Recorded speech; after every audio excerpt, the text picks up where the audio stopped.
Assalamu alaikum. Welcome you all in another lecture, video lecture of fluid mechanics. Last class में we were discussing about Reynolds transport theorem, and in this class we will be driving a relation which we discussed in the previous class. यहाँ पे हमारे पास कुछ यहाँ पे equation देख सकते हैं आपके राइट साइड इक्वेशन लिखी हुई है. This is change of that extensive property, that is d, which is represented by b of a system, is equals to dava upon dava t, which is the change of any of that property within the control volume with respect to time, plus the change of property which is leaving the control surfaces. Now important बात ये कि for example अगर आपके पास एक control volume है, एक geometrical space है जिसको हमने define किया हुआ है, और उसके अंदर आपने वहाँ पे फ्लूइड जो है वो एंटर हो रहा है और बाहर निकल रहा है, बट मीनवाइल हो क्या रहा है कि वो कंट्रोल वॉल्यूम में खुद भी मूव कर रहा है. तो in that scenario we will be having another velocity which is called relative velocity. तो एब्सोल्यूट वेलोसिटी बेसिकली वो वेलोसिटी होती है जो कि स्टेशनरी ऑब्जर्वर देख रहा है. Relative velocity of the fluid वो वेलोसिटी है जिस पर अगर आप, if the observer is sitting on the control volume, तो वो ऑब्जर्व कर रहा है कि किस वेलोसिटी से फ्लूइड एंटर हो रहा है और किस वेलोसिटी से फ्लूइड बाहर निकल रहा है, और कंट्रोल वॉल्यूम वेलोसिटी वो है जिससे वो कंट्रोल वॉल्यूम मूव कर रहा है. तो जो एब्सोल्यूट वेलोसिटी बेसिकली क्या होगी, कंट्रोल वॉल्यूम की velocity plus the velocity of the fluid particle. Now, so this is if the control volume is moving, then we have to consider the relative velocity as well. Now, ये relation हम इसको इंशाल्लाह भी discuss करते हैं कि ये कैसे आ रहा है, because we will drive a relation inshallah. Now consider this is the derivation of the Reynolds transport theorem, a simplified version, because there is a single inlet, a single outlet. For example, consider a diffuser, और यहाँ पे हम 2D की बात करते हैं. Now this is यहाँ पे हम देख सकते हैं कि हमारे पास दो एक लेट से चैनल है जिसको हम डिफ्यूज़र कह लें, डक्ट कह लें, कुछ भी कह सकते हैं. हमने उसमें एक कंट्रोल वॉल्यूम को फिक्स किया. ये जो ब्लू, अगर आपको जो ऑरेंज लाइन या थोड़ी सी इस रंग की लाइन नज़र आ रही है, ऑरेंज टाइप की या येलो रंग की, इसको हम कहते हैं fix control surface and system boundary at T right.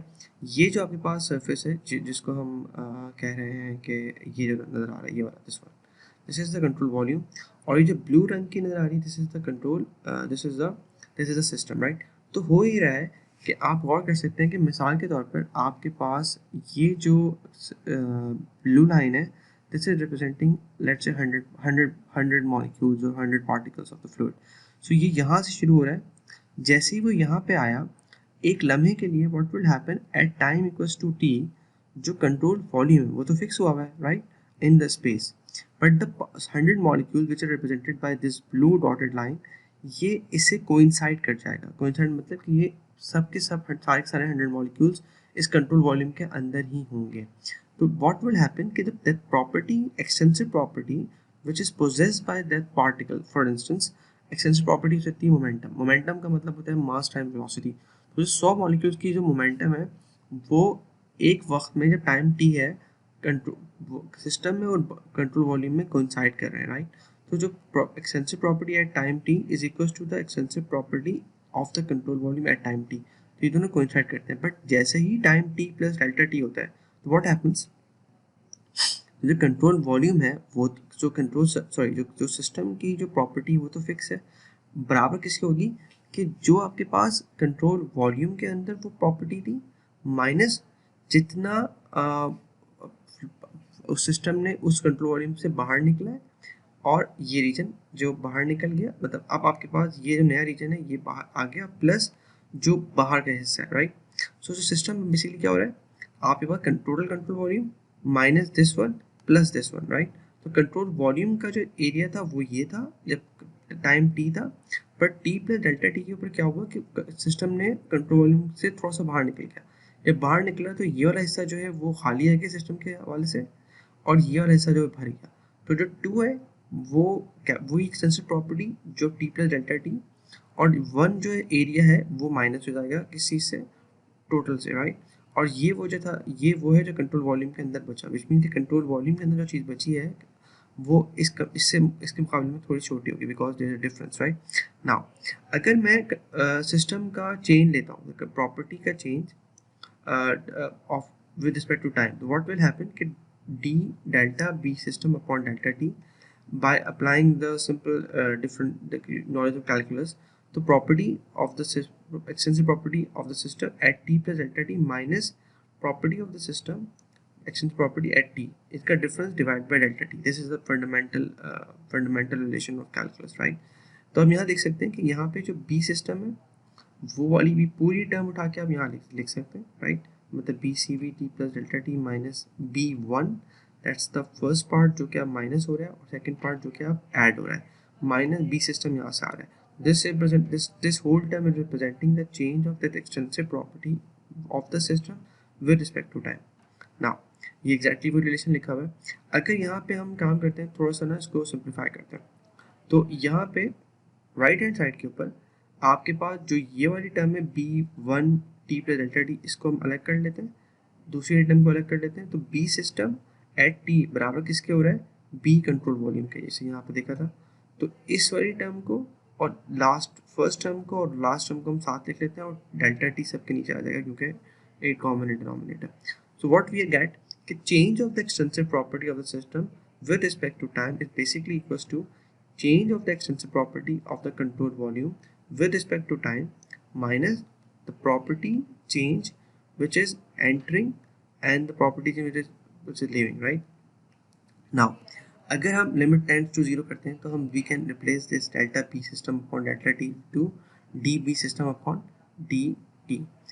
अब ना इम्पॉर्टेंट बात ये कि आपके पास जो ये वाली फर्स्ट टर्म है बेसिकली ये क्या है, this first term is representing the change of the property within the control volume, right, which is equals to डावा अपॉन डावा T which is the change.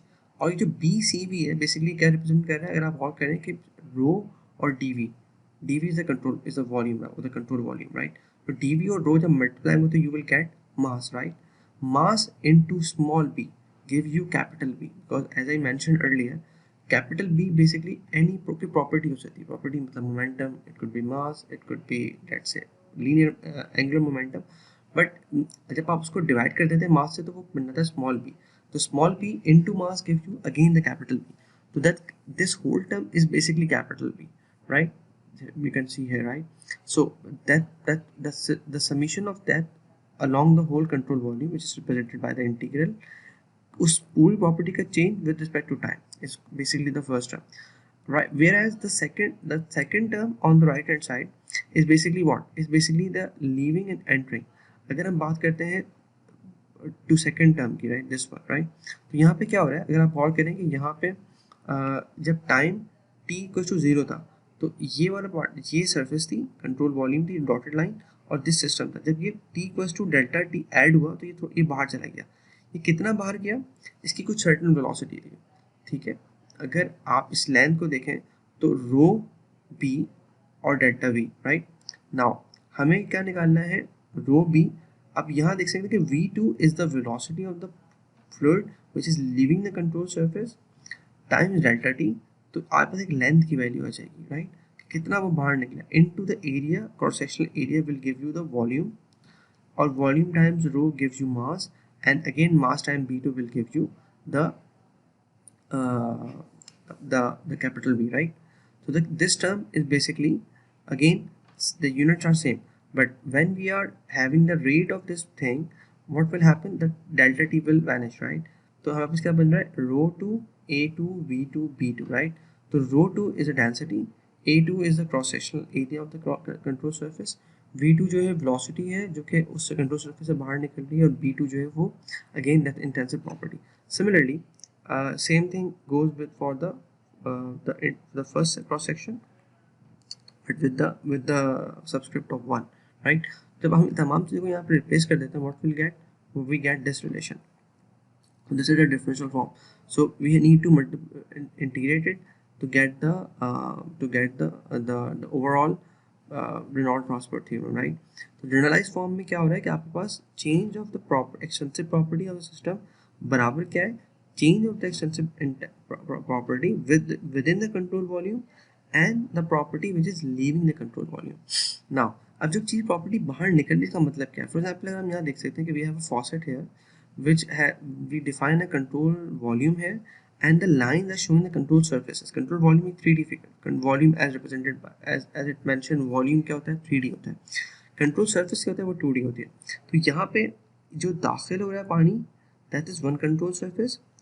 ये जो पूरा फॉसेट का एरिया है this is another control surface, और जो बाहर निकल रहा है this is another control surface. तो control surfaces are two dimensional. आप और कर सकते हैं कि जब दाखिल हो रहा है तो वेलोसिटी का वेक्टर ऊपर की तरफ है, राइट, बट तो जो इस कंट्रोल सरफेस का वेक्टर है जिसको हम एन से रिप्रेजेंट कर रहे हैं वो बाहर नीचे की तरफ है। तो देयर इज एन अगर आप work in the dot product of two vectors which are opposite in direction is less than 1, but यहाँ पे देखें इस कंट्रोल सरफेस के जो अलोंग जो फॉस्फेट की सरफेस के ऊपर है इसमें हर पॉइंट के ऊपर वेक्टर जो है वो परपेंडिकुलर है और वेलोसिटी उसको बाहर नहीं, वेलोसिटी हर पॉइंट पर एन के परपेंडिकुलर है। अगर वी डॉट एन बराबर है जीरो के, और ये नजर भी आ रही है क्योंकि यहाँ पे कोई पानी जो है कोई भी फ्लूइड उसे लीव नहीं कर रहा। But when you come to the exit of the faucet, n and v are in the same direction, then it will be greater than zero. ना यहाँ देख सकते हैं कि आपके पास एक कंट्रोल सरफेस है। कंट्रोल सरफेस पे अगर आपके पास दाखिल हो रहा है फ्लूइड तो कंट्रोल सरफेस का जो वेक्टर होता है वो हमेशा बाहर की तरफ होता है। जब आप इनलेट होता है तो आपके पास v डॉट एन का जो प्रोडक्ट होता है वो नेगेटिव होता है।